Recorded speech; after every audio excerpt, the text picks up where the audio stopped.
शांताकारं भुजगशयनं पद्मनाभं सुरेशं विश्वाधारं गगनसदृशं मेघवर्णं शुभांगमं लक्ष्मीकान्तं कमलनयनं योगिविरध्यानगम्यं वन्दे विष्णु भवभयहरं सर्वलोकैकनाथं सशङ्खचक्रं चक्रीटकुण्डलं शपितवस्त्रं सरसीरुहेक्षणं सहारवक्षस्थलकौस्तुभं नमामि विष्णुं शीर्षां चतुर्भुजम्। श्रीमद्भागवत महापुराणाय दशमस्कन्धाय सप्त अष्टादशाध्यायः। श्रीपरीक्षितुवाच ब्रह्मणा ब्रह्मण्या देशे निर्गुणे गुणावृत्या कथं चरन्ति श्रुत्य साक्षात् पदं परे। परीक्षित ने कहा, हे ब्राह्मण, भला वेद उस परम सत्य का प्रलक्ष्य वर्णन कैसे कर सकता है जिसे शब्दों द्वारा बतलाया नहीं जा सकता। वेद भौतिक प्रकृति गुणों के वर्णन तक ही सीमित है, किंतु ब्रह्म समस्त भौतिक रूपों तथा उनके कारणों को लांघ जाने के कारण इन गुणों से रहित है। शुकवाच, सुखदेव गोस्वामी ने कहा, श्री भगवान ने जीवों के लिए भौतिक बुद्धि, इंद्रियां, मन तथा प्राण को प्रकट किया जिससे वे अपनी इच्छाओं को इंद्रिय तृप्ति में लगा सके, सकाम कर्म में संलग्न होने के लिए बारंबार जन्म ले सके, अगले जन्म में ऊपर उठ सके और अंततः मोक्ष को प्राप्त कर सके। हमारे प्राचीन पूर्वजों से भी पूर्व लोग हो चुके हैं, उन्होंने भी परम सत्य के इसी गुण ज्ञान का ही ध्यान किया है। निसंदेह जो भी श्रद्धापूर्वक इस ज्ञान में एकाग्र होता वह भौतिक आसक्ति से छूट जाएगा और जीवन के अंतिम लक्ष्य को प्राप्त करेगा।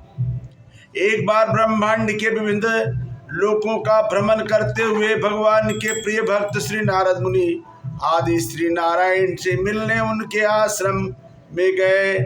ब्रह्मा के दिन के शुभारंभ से ही नारायण ऋषि इस भारत भूमि में धार्मिक कर्तव्यों को पूरी तरह संपन्न करते हुए एवं मनुष्यों के इस लोक तथा अगले लोक में लाभ के लिए आध्यात्मिक ज्ञान तथा आत्म संयम को आदर्श रूप प्रदान करते हुए तपस्या कर रहे थे। वहां श्री नारद मुनि भगवान नारायण ऋषि के पास पहुँचे, जो कलाप ग्राम के मुनियों के बीच में बैठे हुए थे। हे कुरुवीर, श्री भगवान को नमस्कार करने के बाद श्री नारद मुनि ने उनसे यही प्रश्न पूछा जो तुमने मुझसे पूछा है।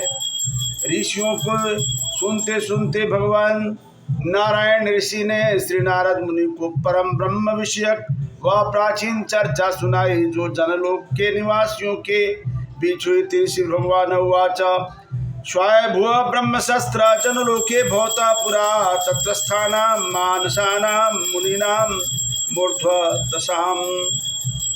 भगवान ने कहा, हे स्वजन्मा ब्रह्मा के पुत्र, एक बार बहुत समय पहले जन लोक के में रहने वाले विद्वान मुनियों ने दिव्य ध्वनि का उच्चारण करते हुए एक महान ब्रह्म यज्ञ संपन्न किया। ये सारे मुनि जो ब्रह्मा के मानस पुत्र थे, पूर्ण ब्रह्मचारी थे, श्वेत दीपम गतवती त्वयि दृष्टम तदीश्वरम ब्रह्मवादा सोसभ्यता श्रुतियो यत्र सेरते। उस समय तुम श्वेत दीप में श्री भगवान का दर्शन करने गए हुए थे, जिनके भीतर ब्रह्मांड के संहार काल के समय सारे वेद विश्राम करते हैं। जनलोक में परम सत्य के स्वभाव से विषय में ऋषियों के मध्य जीवंत विचार विमर्श हुआ। निसंदेह तब यही प्रश्न उठा जिसे तुम अब मुझसे पूछ रहे हो। यद्यपि वेद अध्ययन तथा तपस्या के मामले में ये ऋषि समान रूप से योग्य थे और यद्यपि वे मित्रों, शत्रुओं तथा निष्पक्षों के समान दृष्टि को देखते थे, फिर भी उन्होंने अपने में से एक को वक्ता बनाया और शेष जन उत्सुक श्रोता बन गए। श्री सनंदन उवाच। सनंदन ने उत्तर दिया, जब श्री भगवान ने अपने द्वारा पूर्व निर्मित ब्रह्मांड को समेट लिया तो वे कुछ काल तक ऐसे लेटे रहे मानो सोए हुए हैं और उनकी सारी शक्तियां उनमें सुप्त पड़ी रहीं। जब अगली सृष्टि करने का समय आया तो मूर्तिमान वेदों ने उनकी महिमा का गायन करते हुए उन्हें जगाया। जिस तरह राजा की सेवा में लगे कभी गण प्रातः काल उसके पास जाकर उसकी वीरतापूर्ण कार्यों को सुनाकर उसे जगाते हैं। दिव्यवाच।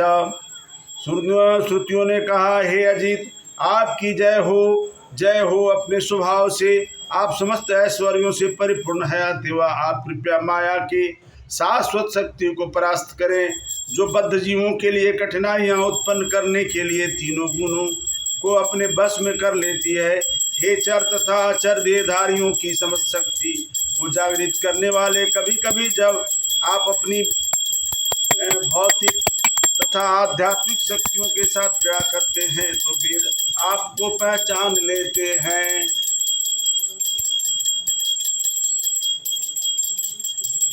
इस जगत की पहचान परम पूर्ण से की जाती है, क्योंकि परम ब्रह्म समस्त जगत की अंतिम नींव है। यद्यपि समस्त उत्पन्न वस्तुएं उनसे उद्भूत होती हैं और अंत में उन्हीं में लीन होती हैं, तो भी परम पूर्ण अपरिवर्तित रहते हैं। जिस तरह की मिट्टी से अनेक वस्तुएं बनाई जाती हैं और फिर उसी में लीन हो जाती हैं, लेकिन मिट्टी अपरिवर्तित रहती है।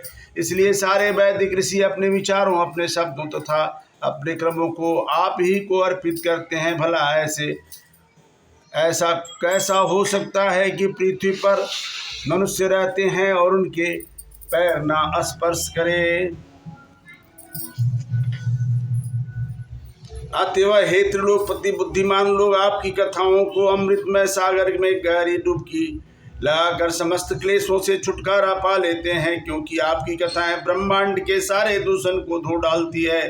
तो फिर उन लोगों के बारे में क्या कहा जाए जिन्होंने आध्यात्मिक शक्ति के द्वारा अपने मनों को बुरी आदतों और स्वयं को काल से मुक्त कर लिया है। और हे परम निर्वाद आनंद भरे, आपके असली स्वभाव की पूजा करने में समर्थ हैं। प्रेम से बोलिए वृंदावन बिहारी लाल की जय, अयोध्या राम लला की जय, वर भास्कर सूर्य भगवान की जय, भूत भावन शंकर भगवान की जय, वीर बजरंग बली की जय, गंगा मैया की जय, यमुना मैया की जय, सरजू मैया की जय, दुर्गा माता की जय, काली माता की जय, सरस्वती माता की जय, भगवती माता की जय।